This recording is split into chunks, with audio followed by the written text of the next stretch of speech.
Ahora tenemos que irnos a una conversación que tenemos en el estudio. Aquí se está desarrollando un evento interesante y tenemos invitados internacionales. Está Fernando Jorge Belaúnde Llosa, que fue ministro de Energía y Minas del Perú, a quien damos los buenos días. Muy buenos días, bienvenido al programa. Buenos días, gracias por la invitación. Sí, Rafael Belaúnde Llosa es el exministro Don Dani de Energía y Minas del Perú. El Perú ha tenido un escenario político en los últimos años bastante movido, bastante caliente. Prácticamente todos los últimos 5 presidentes han sido destituidos.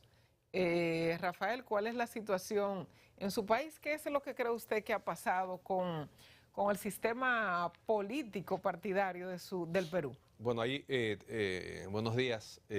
Hemos tenido nuestro propio huracán también, ¿no? Ajá. Político.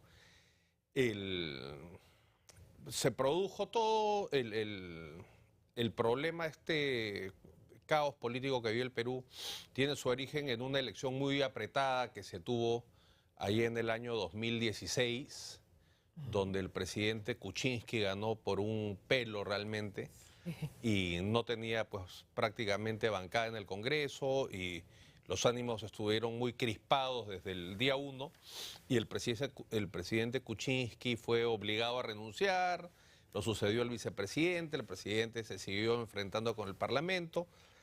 Esto terminó en la disolución del Parlamento, de ahí se sumó la pandemia y entonces hemos vivido un clima de caos casi anárquico y una población pues desesperada por los efectos de la pandemia, que en el Perú así fueron brutales, presumo que acá en todo el mundo, ¿no? Pero el Perú teniendo una economía muy informal, el encierro trajo consecuencias y costos sociales enormes.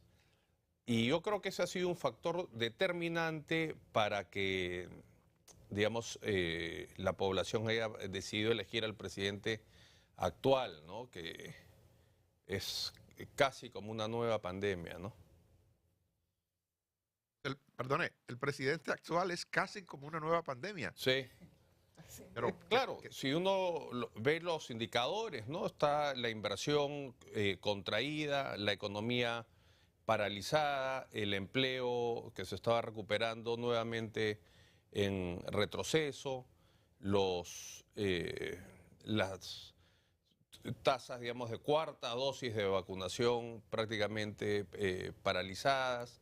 Es un escenario de lo más sombrío en un entorno internacional que para el Perú, a pesar de los conflictos internacionales en Europa, no es malo, porque los precios de los metales, que son el principal producto de exportación y base de la economía peruana, siguen estando muy buenos. El Perú es un país que en estas circunstancias tiene una balanza comercial muy positiva, ¿no? Y, y es un país que está generando unos ingresos fiscales muy importantes, ¿no? Entonces, no hay explicación para que no se esté viviendo un clima de crecimiento y prosperidad, ¿no? A diferencia de este país, que las proyecciones de crecimiento para el año en curso son muy buenas. El Perú apenas va a crecer un magro 2,1%, lo que es, digamos, lo mismo que a lo que crece la población. Es decir,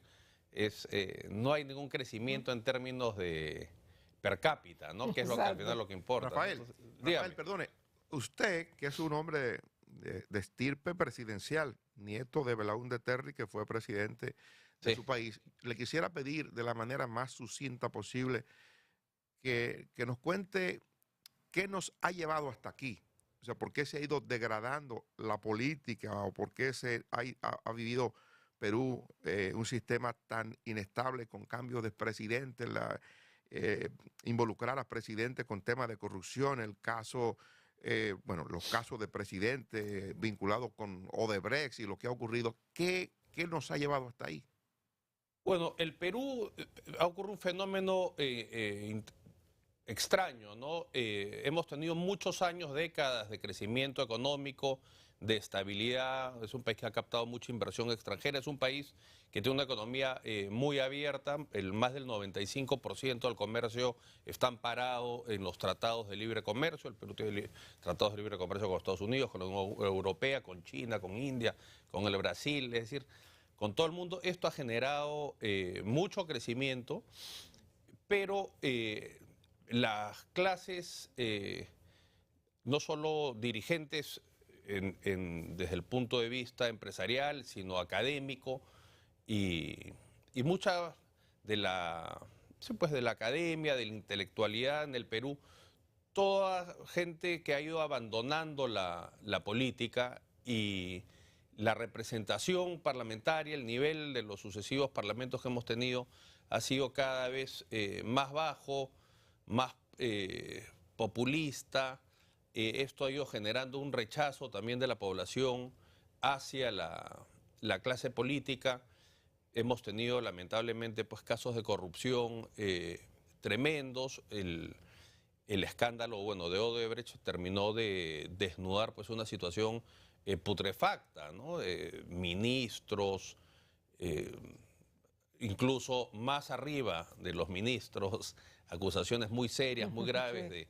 de corrupción, todo un sistema de obras públicas muy corrompido, ¿no? Entonces,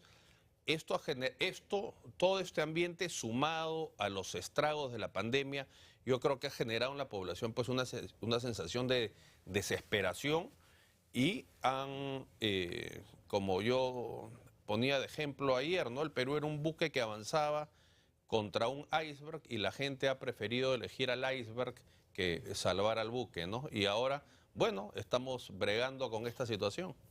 De seguir así la situación en Perú, usted como un gran hombre de la política, un intelectual, ¿hacia dónde va esa nación? ¿Cuál sería el destino final de seguir ese rumbo? A ver, por un lado, el Perú tiene en su constitución un instrumento que salvaguarda mucho la economía. Hay muchos aspectos que en estricto son propios de la política monetaria, están consagrados dentro de la Constitución, o sea que en ese sentido es muy difícil que un gobernante quiera cambiar radicalmente el capítulo económico, incluso temas de política fiscal y política monetaria. Pero, y el Perú es un país que ha construido una fortaleza macroeconómica muy sólida, es un país que tiene más de 70.000 millones de dólares de reservas, es un país con un tipo de cambio que prácticamente no se ha movido en los últimos 30 años, no obstante es un tipo de cambio libre, ¿no? Pero claro, en la situación política es la que está corroyendo los cimientos de la economía y eso lo vemos en la inversión. La inversión prácticamente ha desaparecido, ¿no? La inversión privada, y sin inversión no hay crecimiento, si no hay crecimiento no hay empleo. Entonces, la economía se va a ir deteriorando, pero lo que es, digamos, si el gobierno persiste en gobernar como lo está haciendo, vamos a tener 5 años de parálisis. El enfrentamiento con el Parlamento es muy, muy severo. Ya el Parlamento ha intentado en 2 oportunidades destituir al presidente. El presidente maniobra, convenciendo, persuadiendo. Algunos señalan que con no buenas artes a algunos parlamentarios para salvarse de la destitución. Entonces, en un clima de tanta polarización política y con autoridades que son tan hostiles hacia la inversión, es imposible que un país pues, se pueda desarrollar. Entonces, yo me temo que la situación política va a terminar arrastrando a la situación económica y el presidente Castillo, que es nuestro gobernante actual, llegó con la promesa, y yo la tomaría casi una amenaza, de cambiar la Constitución. Y él se ha empecinado en esto y eso es una de las cosas que ha provocado la parálisis económica, ¿no? Porque ellos quieren cambiar el capítulo económico. ¿Hay posibilidad de cambiar la Constitución? Ninguna por la vía legal. ¿no? Pero usted ha señalado que él está usando malas artes y esas Sí. malas artes en algunos países como en el nuestro han prosperado en ocasiones para modificar la Constitución. El umbral que se requiere de votos en el Parlamento es tan alto, claro, tendría, digamos, solamente si una cantidad enorme de parlamentarios se prestase a ese juego, ¿no? Cosa que es difícil de visualizar ahora, sobre todo porque el presidente Castillo rápidamente ha erosionado su capital político y es un presidente repudiado por las grandes mayorías nacionales, ¿no? Entonces, yo veo cada vez más distante esa posibilidad, aunque no del todo descartada, ¿no? Porque la política pues cambia y lo imprevisto en política es casi lo que determina los destinos de un país, ¿no? La situación se puede voltear como un panqueque en cualquier momento. Agradecemos su participación. Muchas gracias por estar con nosotros en el programa. Rafael Belaúnde es ministro de Economía, es ministro de Energía y Minas de su país, el Perú. Nosotros tenemos que ir a cumplir con algunos compromisos comerciales. Estaremos regresando dentro de algunos instantes para seguir con Hoy Mismo la Super 7. Tenemos una entrevista con la doctora Francis Báez, psiquiatra. Regresamos en breve. Hoy Mismo la Super 7, un espacio